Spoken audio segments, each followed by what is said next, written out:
കേരള കോൺഗ്രസ് മാണി ഗ്രൂപ്പിൽ ഇപ്പോൾ ഊത്ത കയറുന്ന സമയമാണ്. വെറുതെ പറയുന്നതല്ല. കേരള കോൺഗ്രസ് ജോസഫ് ഗ്രൂപ്പിന് UDF-ൽ നിൽക്കക്കള്ളി ഇല്ലെങ്കിൽ ഇങ്ങോട്ട് പോരെ, ഞങ്ങൾ ചേർത്ത് പിടിക്കാമെന്ന് ജോസ് കെ മാണി പറഞ്ഞത് ഇപ്പോൾ ജോസ് കെ മാണിക്ക് തന്നെ പാരയായി മാറിയിരിക്കുകയാണോ എന്നാണ് തോന്നുന്നത്. ഈ ഊത്ത കയറുന്നെന്ന് പറഞ്ഞത്, ഊത്ത അറിയാമല്ലോ, ഈ മഴക്കാലത്ത് റബ്ബർ തോട്ടത്തിനൊക്കെ അടുത്ത് താമസിക്കുന്നവർക്ക് ഊത്തയുടെ ശല്യം വളരെ കൂടുതലാണ്. ജോസിന്റെ കയ്യിൽ 13 സീറ്റിൽ നിന്ന് 6 കുറച്ച് 7 സീറ്റ് ബാക്കിയിരിപ്പുണ്ട്. ഈ സീറ്റുകളിൽ കണ്ണും നട്ടാണ് സകലമാന പേരും കേരള കോൺഗ്രസിലേക്ക് ചേക്കേറുവാൻ ആലോചനകൾ നടത്തുന്നത്.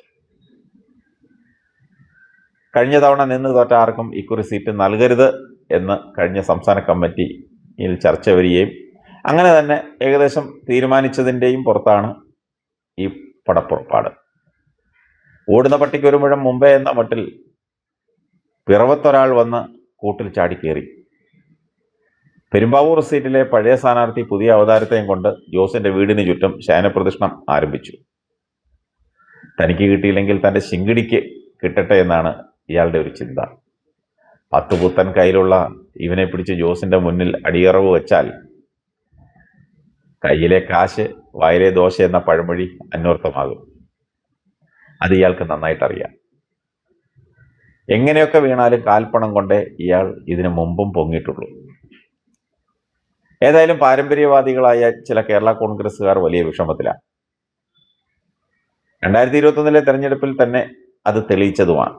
ഏറ്റവും വലിയ ഉദാഹരണം ചാലക്കുടിയായിരുന്നു. 35,000 വോട്ടിന് VD ദേവസി ജയിച്ച മണ്ഡലം. 1500 വോട്ടിന് തോൽക്കാൻ കാണിച്ച ചങ്കൂറ്റം ഒന്ന് വേറെ തന്നെയാണ്. പറയുമ്പോൾ 1500-നല്ലേ തോറ്റുള്ളൂ എന്ന് ചോദിക്കും.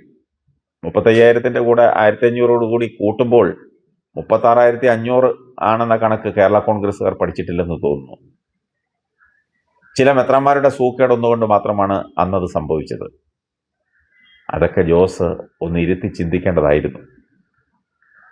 അപ്പനെ ഇവരുടെ എല്ലാം മാനസപുത്രന്മാരായ കോൺഗ്രസ്സുകാർ ശൂലത്തിൽ കുത്തി തന്തൂരി അടുപ്പിലിട്ട് ചുട്ടെടുക്കുമ്പോൾ ഇതിലേതെങ്കിലും ഒരു മെത്രാൻ ഇത് ശരിയല്ലെന്ന് ഒരു വാക്കെങ്കിലും പറഞ്ഞോ? എന്നിട്ട് ആ മെത്രാന്മാർ പറഞ്ഞവന്മാരെ ഒക്കെ സ്ഥാനാർത്ഥികളാക്കുകയും ചെയ്തു. എന്തൊരു ഗതികേട്, അതിലുപരി നാണക്കേട്. തലേ ദിവസം വരെ KM മാണിയെ ചീത്ത വിളിച്ച് നടന്നവളെ അടുത്ത മണ്ഡലത്തിൽ സ്ഥാനാർത്ഥിയാക്കി. അതും CPM സഹയാത്രിയെ. അവർ സഹിക്കുമോ? അതിൻ്റെ ഒരു അനന്തരഫലമായിരുന്നു പാലായിലും കടുത്തുരുത്തിയിലും കണ്ടത്. കടുത്തുരുത്തിയിൽ പിന്നെ പറഞ്ഞിട്ട് കാര്യമില്ല. അയാൾ എവിടെ പരിപാടി അവതരിപ്പിച്ചാലും ഇങ്ങനെയിരിക്കും. നാട്ടിലുള്ള മുഴുവൻ പാർട്ടികളിലും തെണ്ടിത്തിരിഞ്ഞ് തിരിച്ചു വന്നവനെ താക്കോൽ സ്ഥാനം ഏൽപ്പിച്ചാൽ ഇങ്ങനെയൊക്കെ ഇരിക്കും. ഇപ്പോൾ രാജ്യസഭയിൽ കണ്ണും നട്ടിരിക്കുക. എന്തരാവുമോ എന്തോ. കേരള കോൺഗ്രസ്സുകാരുടെ അഭിമാനം ആർക്കും പണയം വെച്ചിട്ടില്ലെന്ന് ഇനിയെങ്കിലും ജോസ് കെ മാണി ഓർക്കുന്നത് നല്ലതാണ്.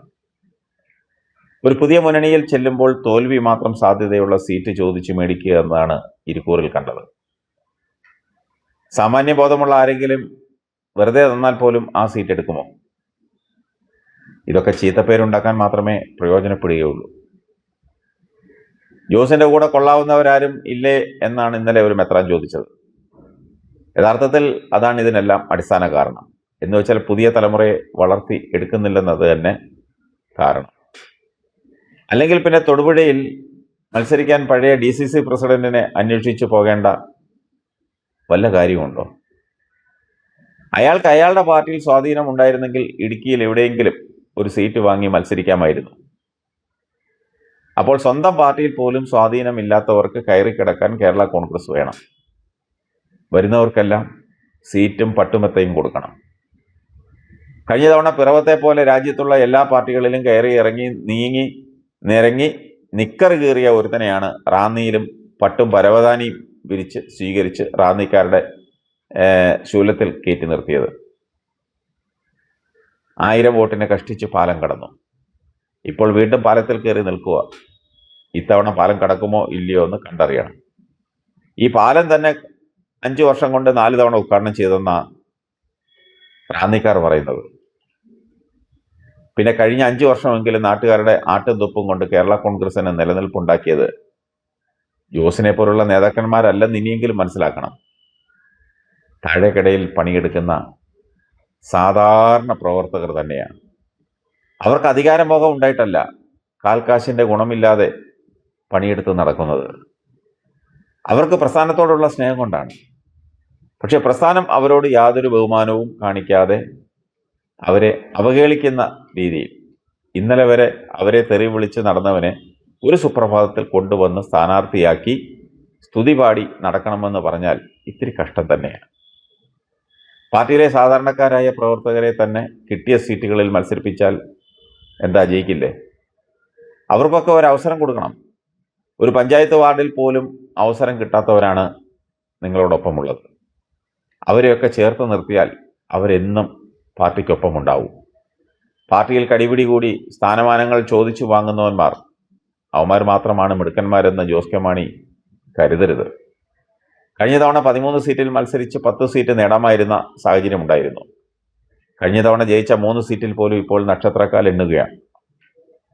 അപ്പോഴാണ് ആർക്കും വേണ്ടാത്ത കോൺഗ്രസ്സുകാരെ ദത്തെടുത്ത് സ്ഥാനാർത്ഥിയാക്കുന്നത്. ഇതൊക്കെ എത്രമാത്രം ദുഷ്പേരാണ് പാർട്ടിക്കുണ്ടാക്കുന്നതെന്ന് ജോസ് കെ മാണി എന്നെങ്കിലും ചിന്തിച്ചിട്ടുണ്ടോ? അവരൊക്കെ DCC പ്രസിഡന്റ് ആയിരുന്ന കാലത്തും വെറുതെ നടക്കുന്ന കാലത്തും ഉണ്ടാക്കിയ കാശിന്റെ വീതം വാങ്ങിയാണ് ജോസ് സ്ഥാനാർത്ഥിയാക്കിയതും ഇനി ആക്കുന്നത് എന്നൊക്കെയാണ് ഇതിനോടകം പറഞ്ഞു കേൾക്കുന്ന ദുഷ്പ്രചരണങ്ങൾ. വെറുതെ മനുഷ്യനെ കൊണ്ട് അത് പറയാനുള്ള സാഹചര്യം ഉണ്ടാക്കരുത്. കോൺഗ്രസ്സുകാർക്ക് മത്സരിക്കുവാനുള്ള തട്ടകമല്ല കേരള കോൺഗ്രസിന്റെ സീറ്റുകൾ.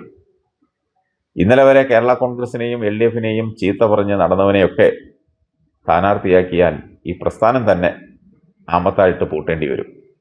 എല്ലാവരും ജോസിന്റെ സർവനാശം ആഗ്രഹിച്ചു നടക്കുമ്പോൾ കുറച്ചുകൂടി കരുതലോടും കൂടിയാലോചനയോടും കൂടി മുന്നോട്ട് പോകണമെന്നേ പറയുവാനുള്ളൂ.